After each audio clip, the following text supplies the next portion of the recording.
So yeah, we're going to now move into a very related topic. And we're going to be talking about navigating post-secondary with a disability, and specifically looking at academic accommodations and awards and kind of how to choose the best school for you, and all of that.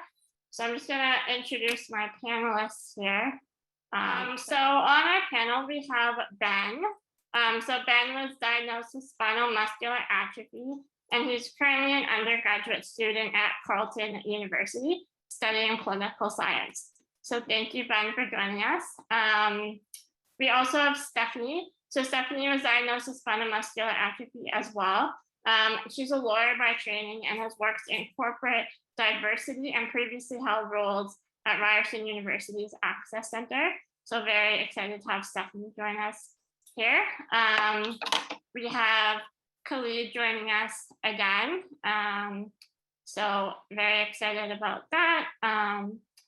Khalid is a 31-year-old Toronto-based lawyer with Duchenne muscular dystrophy. He was diagnosed with DMD as a young child and has spent much of his life navigating the social and physical challenges posed by his disability. Yeah, let's flip that over. And then we also have Kailha, who is an assistive technologist in the Student Accessibility Center at the University of New Brunswick. And she's going to be talking to us about some of the awards and grants available to students with disabilities. So really awesome panel, and I'm very excited to dive in with all of you. All right, so I guess just to start off, for those of the panelists that went off to university and navigated this experience with a disability, maybe everyone just wants to start off by talking about what school they went to, and did you make any special considerations when choosing your school? Did you look for a school that was accessible and had good disability services, or did you just purely base your decision off what program you wanted to take? Maybe we can start off with Ben. Yeah, so I just started my first year at Carleton University, and I chose it for a few reasons, but the main reason is probably Carleton's attendance services program. Now this, if you don't know, it's been in the news a lot lately because it's been canceled. However, normally it's like one of the best programs in terms of a university-run program that provides attendance services. And so basically the way it works is it's like on-call support. So you can sort of arrange it around your schedule. And that's one of the reasons why I chose to go there, because, you know, obviously, as you all know, in university, it's nice to have a more open schedule instead of being constrained to a specific timeline of your workers. And then I also chose it because of the program and the location as well. So thank you.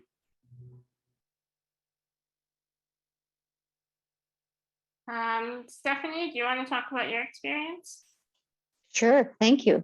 I went to university, and actually I started my undergrad in 1988, which don't want to age myself, but I just did. So things were a little bit differently back then, but 100% I ensured that I looked at my top 3 choices of university before entering. I went and made an on-site visit, because that was actually, I felt for myself, the only way I would really understand what it looked like. I had never been to a university. I grew up in a small town. So it was important for me to visually see it and go around the university and where the residence was, what it looked like, what the bathrooms were like, because accessibility is obviously, as we all know, individual. So I based a great credence on that. And I ended up going in my undergrad to the University of Waterloo. And ironically, my first choice was Wilfrid Laurier, but at the time when I saw that university, I thought, oh gosh, no, this is like not going to work. So luckily, the University of Waterloo I found to be really accessible. They were actually had a program at the time. I was living in residence, so, and because I was a student with a disability, I had first priority for residence, a place in residence, and they ensured that that literally they were extremely well at ensuring my housing needs and my needs relating to schedule amendments if needed, because not being able to get to class extra early, all those little things really helped in terms of me functioning at a university and being away from home for the first time. My second degree I took at Osgoode Hall Law School. And by that time, I was already living away from home using in a support service living unit where there was 24-hour attendant care. And again, I definitely did choose that because of accessibility and location. It was a very high factor. They were very accommodating. I'm not sure if the other gentleman, which university law school he went to, but I know from Osgoode, I was very surprised at how great they were at giving me accommodations, such as I actually had a little office so that they knew that it was going to be a lot of books. And so I would just drop things off and run to the next class. So I think that those are things that everyone has to take into account, and obviously program 100%. But I think now programs are becoming so accessible for individuals that really, I think people don't have to worry about programs. I'm not sure, but that's what my experience was like, and I'm happy to expand further if needed. Thank you. Thank you, Stefanie. Do you want to jump in, Khalid, with your experience? Sure, yeah. So I'll give you a bit of background. So I did my third undergrad in 2008. So I did my undergrad at U of T in political science. I then went on to do my master's in global affairs at U of T as well. And then following that, a few years later, I went to pursue my law degree at UWO in London, Ontario. So been in school for almost a decade now. I'm pretty old, so don't do what I did. But I don't regret it. What I can say is that the journey was great. I had a lot of support at U of T. I had a lot of support at UWO. I can tell you when I first started looking into universities way back when, I was terrified. A lot of people were telling me, go to York, go to here. U of T is not accessible. Don't even bother. I heard those stories all around. And I said, you know what? I'm not going to listen to others. I'm going to forge my own path. I got to U of T. Buildings were okay. They weren't the best, but I was able to manage through it. I wanted to be in a university where I wanted to be. I didn't give anything else a second thought. I said, you know what? I'm going to pick here, figure out the rest later. And, it worked out. U of T has a very good accessibility services. They provided me with support all the way through, accommodations for my exams and tests. I was able to get bursaries for students with disabilities, all sorts of funding to help manage my disability related expenses. And that really helped me to really excel in undergrad and then grad school. And then, moving on, and I'll speak to UWO in a moment. So going from there, I think one of the things that wasn't available was attendant care. So U of T doesn't provide attendant care, so I think you have to deal with it through the Center for Independent Living to provide attendance. So I was able to manage through that, but you're also able to hire people through your bursary for students with disabilities, right? You get, I think you're entitled to up to $10,000 a year. You're able to use that towards hiring extra hours, getting transportation to and from campus, which really was a lifesaver. And then, moving on to UWO, when I first got admitted to law school, it was late in the year. I thought, well, I'm not going to get a residency now. What am I going to do? I'm going to have to apply, and I'm going to have to start next year. Well, that wasn't the case. My family and I, we immediately drove up to UWO. We checked out the residence, said we need an accessible residence. I'm coming here. So lo and behold, they had something available. Lo and behold, the university was absolutely supportive. They modified the residence to fit my needs. They put me in a great residence, down the street from the law school. They got all the equipment that I needed in the residence. And at that time, I was starting to get direct funding.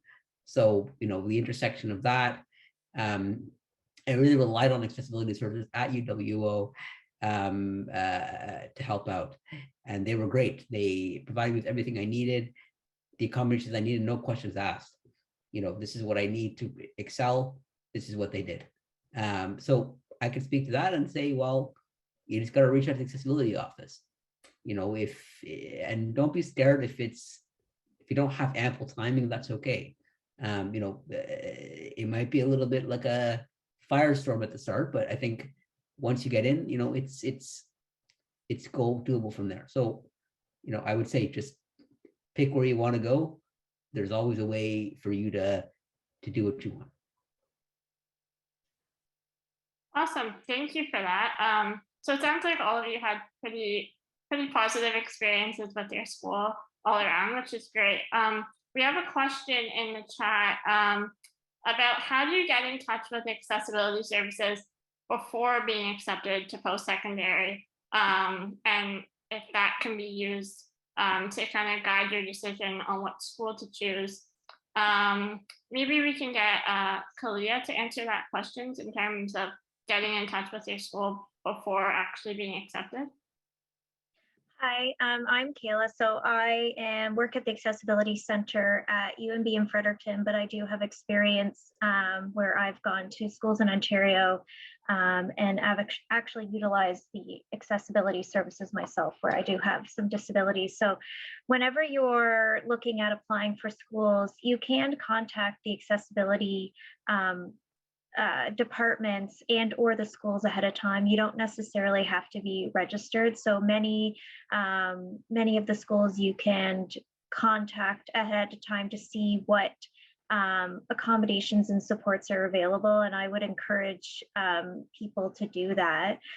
In Ontario, there's a great transition resource guide that talks about all the schools and what kind of services they have available. And I can share that link on the chat. But each province may have some different services and things, and every university and college are going to do things very differently. So I would definitely encourage to contact ahead of time. I know at our school at UNB, we often are doing intakes and connecting with students over the summer before September comes, because we want to make sure that the students that require supports, that we try to get them in place as soon as possible and connect them with those services. I hope that answered the question. Yes, definitely. And yeah, I just want to add on to that. I do think it's really important to get in touch with your school as soon as possible, if you can. I just think that for me made the process a lot easier when I actually started in September. So I didn't get in touch with my disability office prior to being accepted, but as soon as I chose that school and I knew that that was the school I wanted to go to, I got in touch with them. I went down for an appointment with them months ahead of my start date. And again, I just think that takes some of the stress and the nerves away from like your first day walking into class in September and having to deal with that all the first week. So if you're able to get ahead of that, I think that's a great option. Does anyone maybe want to speak to the types of accommodations that they were able to get within university? I know in high school, accommodations can look much different from the accommodations that were granted in university. So does someone want to speak to maybe what accommodations they got and what was particularly helpful for them? I could chime in. Yeah. So I was able to get, one of the accommodations I was able to get was a scribe for tests and exams. I don't know how everyone's mobility is with Anne, but after writing a long exam, my hands just get tired and I just can't continue the exam on my own. So, I was able to get a note taker, a scribe during the exam to assist any use of a computer, and how, and so, and then that was the exam part. With regards to the classroom, I was able to get note takers, and usually you're able to coordinate that with the class itself. You don't necessarily need to go to accessibility services, but you can if you want, and so that's one of them. But I think really the main thing you need to go to accessibility services for is being able to access the grants. So the bursary for students with disabilities, we have one in Ontario.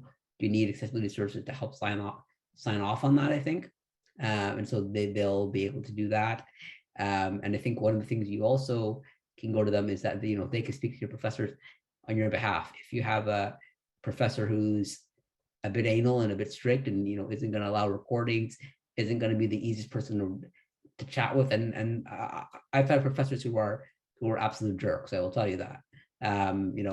They will speak on your behalf. Just go to them. They will email. It takes literally one email from them to get them in line. So that's one of the things you want to keep in mind. That they're to support your need, that they're to support you. And I think the last thing I can speak to, the accommodations that I was able to receive, was a accessible, a barrier-free residence. I think as a person with disabilities, as Stefanie mentioned, you're given first priority with respect to the residents that you have. So that's something to keep in mind. And I think before starting school, I checked out the I was in contact with the transitions team at Bloor Free Kids Rehab. So they helped me to transition. They helped to set up appointments with the university to check it out and meet with accessibility services. In hindsight, I think we may have overreacted a little bit. But you can you do what you do and what's comfortable for yourself. So this is Stefanie. So I also did work in the supervising the disability services at Ryerson. And I know even for myself, I didn't receive scribes or note takers, but at the time I was strong enough. But again, as you said, long exams. And I mean, I don't know what they were like there, but I had 3-hour exams.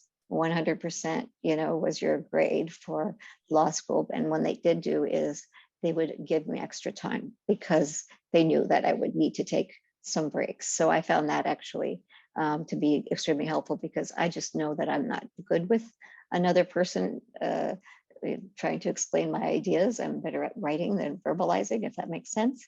And I just felt that was more important. And the other thing I would strongly suggest making accommodation requests that you do need in advance to the Disability Services Department, not a week before exams. Oh, I've decided I think I do need actually X, Y, Z, if it's use of computer, etc. Give them as much information at the beginning of the year. If you don't end up using it, that's okay. It's better to have it in place before you need it. So that's one of the things that I think would be a great suggestion for others. Thank you. Thank you.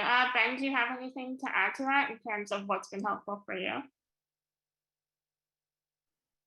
Yeah, I mean, I would say pretty much the same thing. And then just to even add on, like, I would say don't be afraid to ask for what you need from your academic advisor, because I found that, like Khalid said, there's a lot of great professors, but there's also a lot of professors who aren't really in it to teach, they're in it to research. And I'm sure you've all heard that before, but they sort of need a push to help you in the way that you need. And even if that means going to the person who's above them, which I've had to do already. So that's the only thing that I would say that hasn't been said. Thanks. I think there's some questions in the chat. someone's asking, what if you don't know what you need in terms of accommodations? From your experience, and this is open to anyone on the panel, does the disability office at your school help you understand the accommodations you need, or did you have to go in with a very clear idea? Anyone can talk. I can speak to that. I did not have a clear idea, and I learned an awful lot when I about the modern accommodations. And I think the thing is, if you don't know, if you can explain things that would impact you as a person, if it's energy, if it's strength, if it's something that you think is going to impact you, I'm pretty confident that they'll be able to say, well, you might need this, or pretty much just say, this is what my disability is. What services are you able to help me access? Because I'm new to this. And I'm hoping that they would be able to have a conversation with you and help you through your needs. Also, another good place is just doing some research on the websites of the University Disability Services, because they will oftentimes indicate the types of accommodations they commonly apply to. And 90% of accommodations are universal in terms of even all forms of disability. Note taking is great for someone who has visual impairments or hearing impairment, as well as difficulty with mobility. Thanks. I will chime in as well. So, your needs are going to change over time. I don't know how it works with other neuromuscular disorders, but I know with my Duchenne, my needs are changing every year. Things, it's a progressive disorder. So what I was able to do maybe a year ago isn't necessarily possible now. And, there are changes in my hand strength. And so, I rely on it. I throughout my career, university career, my needs change. So I think at the beginning, you're going to have an idea. And then, as you get into the weeds, into the thick of it, you'll realize, oh, I need this now. And you can always update things accordingly. So you can always go to your advisor at any time and just make those updates. Say, I need this now, and they'll make the change. I think, you got to keep in mind though, that, some exam deadline. So exam services will have their own deadline with respect to signing up for exam accommodation. So make sure you're within those deadlines. I think in order to make a change, there has to be a deadline for you to make that change. So, keep in mind those deadlines. Unfortunately, there's nothing accessibility services can do once the deadlines are not met. It's a matter of space. So you have to make sure you're dealing with exam services accordingly within the time frames, and just making sure you're just speaking up. Your needs are going to change probably throughout the year. You're probably going to need things that you maybe not, and so that's why it's very important you communicate as much as possible with your accessibility advisor. Can I add? I'd like to add a little bit to this too, as the accessibility advisor side. A lot of students come in that aren't aware and they don't know, and that's what we're here for. So often what we will do is we ask, what barriers are you having? What things are you struggling with? And then we will help guide and go through the things that are available or things that may be of help. And if you're not sure if it's going to work, you try it. And if it doesn't work, then we help navigate something else that might work better.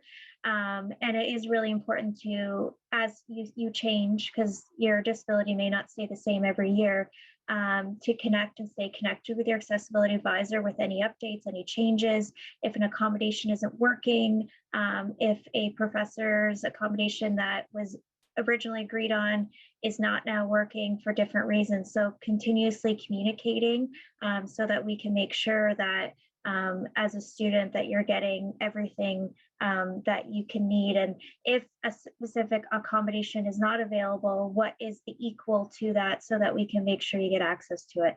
Because every university and college post-secondary education don't necessarily have everything available. So smaller universities might not have physical scribes and note takers. So it's exploring assistive technology, but making sure you're trained on it and having that support. So there's a lot of things in place, but keeping communication with your accessibility center and having that constant conversation so that we can support you is what's important.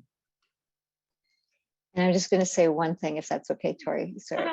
It's that one of the things I found, especially for people who were coming into the system, into university for the first time, you're dead on. That people might not know, and that's exactly it. I think that you try and be as vocal, and people have been working in those departments for many years, and they've been around for a long time. So they're accustomed to, providing. That's what they're there for. They want you to succeed in university. So, I know it sometimes people found it very difficult to trust or open up about their disabilities, even if it was an invisible disability, a physical disability. People found, maybe they figure, oh, they must see that I can't move my arms very well, that I need a scribe or something, but it wasn't offered. But that's not necessarily the case. Try and be as confident as you can in letting people know what you need or what your limitations are. And that might be something like, for example, when Khalid was saying at the University of Toronto, it's going to take me a long time to get from this building to this building. Is there a way that we can fix my schedule so I have a little bit of longer time for transport to a next class? Things like that were minor, but oftentimes people don't realize that schedules can be amended. You get a set schedule, but sometimes there are different classes to make it not so tight, back to back to back to back. So that might be something that someone might find new to know about. Yeah, thanks for adding that, Stefanie. I think that, like, in my experience, the disability offices are usually very, very helpful at like trying to accommodate a solution for you. I know that even in my case, I was trying to get accommodations for exams, and their two options were to offer me a scribe or to use a desktop computer. I can't really type well on a desktop computer, and a lot of my exams were essay based, and I've never been very comfortable like working with a scribe. It's just not the way that my mind thinks when I'm writing out essays. I do better by writing than by talking out loud. So I worked with them. I said, you know what, like I type best on an iPad or any touchscreen device. And that was never an accommodation that they had before, but they were very happy to work with me and to get me the technology that I needed. So yeah, I think, even if it's not an accommodation that they see often, they're usually more than willing to work with you and kind of work with your needs and what you need. So just be open and honest and try to communicate the best as possible. So I'm just going to jump over to Hamira. I think she had a few questions come through the chat. Hamira, do you want to say what the questions are? Sure, thanks, Tori. This panel is really, providing a robust conversation in the chat, a lot of good engagement. But a common question that I do see is one about finding resources or information about awards and bursaries. So perhaps I can start with Danya on that response and then turn to Kailha. Over to you, Danya. Thanks, Amira.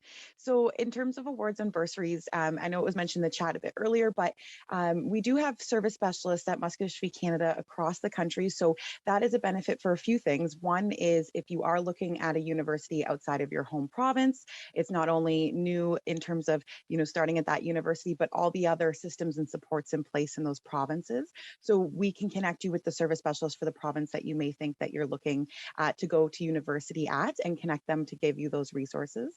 The other thing too is our service specialists have helped clients in trying to search for options around scholarships and bursaries and what might be available out there. And I know as well, another great resource is actually working with your accessibility coordinators. So maybe I'll turn it to Kailha to talk a bit more, but there are a lot of options through each university's individual area as well. Thank you. Yes, so every province is going to offer different types of funding and supports that's available.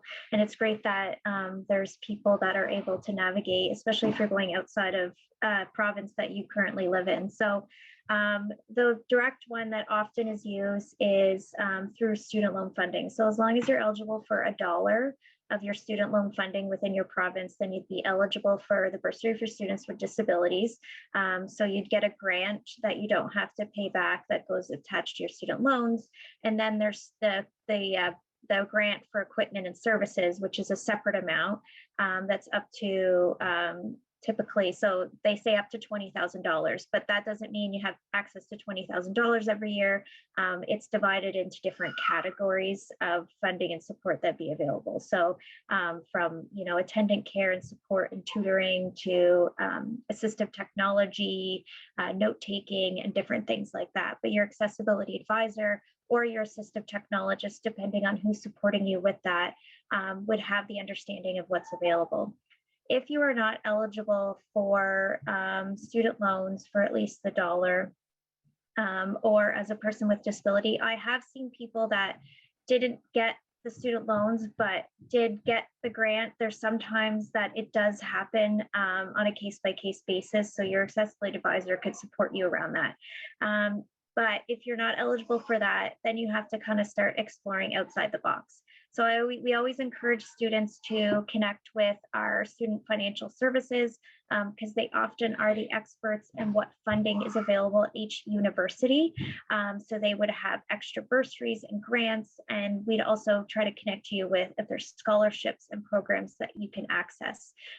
Here in New Brunswick, we have a funding called TESS, which is with post-secondary training and labor, and that helps support with things like assistive technology and things like that. And then we also have programs through Easter Seals in New Brunswick that can connect people with things. And one of the biggest things right now, I have a couple students that we're working with that require transportation to and from classes because they're not able to physically walk. And with bad weather, and here in New Brunswick, we tend to get a lot of snow. So we would put in for funding to either get taxi services or we look at, you know, transport, which where we don't have as good a service in Ontario when it comes to accessible busing and things like that. That's universal, but we do try our best to support these students. And like I said, every province is going to be different. So I would really encourage everybody to, you know, connect with the accessibility centers, but also connect with financial aid and student, you know, connect with all those different places because there is money available and a lot of times it doesn't get used. So we want to make sure that, you know, the people that need the funding are getting it, but it's often the most difficult is finding out what it is and how to get it is where the struggle is. So I just wanted to say, I know that Kailha mentioned assistive technology, and that I just wanted to expand a little bit about that because there is an abundance of assistive technology, and I'm not sure, I know it's a general term, and if you're new to it, I'm not sure, but, you know, outside of, you know, verbal text, speech to text, but there's also things like when you are making a recording, if your professor allows it, that can also convert that into a text so that you don't have to transcribe yourself. So there are a lot of these modalities that I know that there's probably even more that I don't know, but if you've not used them, the best way to learn about them is if the university has an assistive technologist to speak with them as well, because they would be a different person than your direct advisor for disability services. And do you have something to jump in and say? Yeah, I just wanted to, I have some sort of specific technology things that I think are really useful that I was hoping to recommend. But is there a later question about that or should I talk about that now? Oh, no, feel free to talk about that now. Perfect. So the thing about, you know, a lot of school today, I think is the majority of, actually all of my tests, because I am online, but even for my friends who are in person, the majority of their tests and documents and everything they're doing are through a computer. And that's also accessible through a phone. So for a long time, I was using just my cell phone to do school. Now, obviously, that can strain your eyes a lot. So something that I have that is really useful is called remote mouse. Basically what that is it's like, it's free, first of all, so you can get on your phone, and it puts like a mouse onto your phone so you can control a computer. Now the dictation on it doesn't work that well in my experience. So if you were to use like Google Docs, have Google Docs on your phone, and then you could speak into Google Docs on your phone and see it on your computer. That's just a recommendation that has really helped me so far. So definitely would recommend checking out remote mouse, especially for those longer essays and especially multiple choice tests as well. Thanks, Ben. Kamira, I think you said we have a couple more questions. Yeah, so there's a lot more questions, and I apologize if we haven't got to it, but I do see another common question is about accommodations to dorm rooms, and if anyone has had experience to it, was there receptiveness in your school? Yeah, I can speak to that. So when I was at UWO, they were really great in terms of modifying the residence. If there was a light switch that I couldn't reach, what we did is about a month before moving in, if there was a light switch that was there that needed to be moved, then they moved it for me, so they got it lowered. If we needed to, how would I open the door? So what they did is they made me a clicker for the door. So the clicker would open the lobby door, and then it would open my room door. So that was one of the things they modified. And what they did also is, they got a ceiling track lift. So they have to install that there. So that was modified. So if it's an accessibility need, I don't know how it works at other universities, but I know at UWO, how it works is that they modify the room however you need it, right? And they have specific rooms designed for persons with disability. So they call it barrier-free rooms. And so, the bathroom is much wider, the kitchen is much larger. It's almost twice the size of a regular dorm room. And one of the benefits for me is that, they were able to have an extra room in there, and just that was for my attendant. So whoever was staying with me overnight would stay in that room, and they just gave it for them.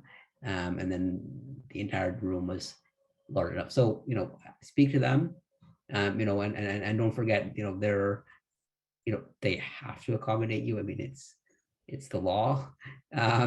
So, they have to accommodate you, to the point, of undue hardship. So keep that in mind. So, that's what I would say. And I was just going to say as well that, and it is basically university to university, but don't be afraid to ask what your needs are, because as Khalid said, we have to remember that you're not the first person to come to university who requires these supports. So just ask for what you need. Amazing. Thank you so much, everyone. I think our session is already over. That went by very quick. But I think we got through a lot of great questions. And I thank you all so much for your time and your expertise talking on this panel today. I hope that, for those of you who are moving off to university, you feel a little more well-equipped now to do so. I'm now going to turn it over to Jared for our next panel.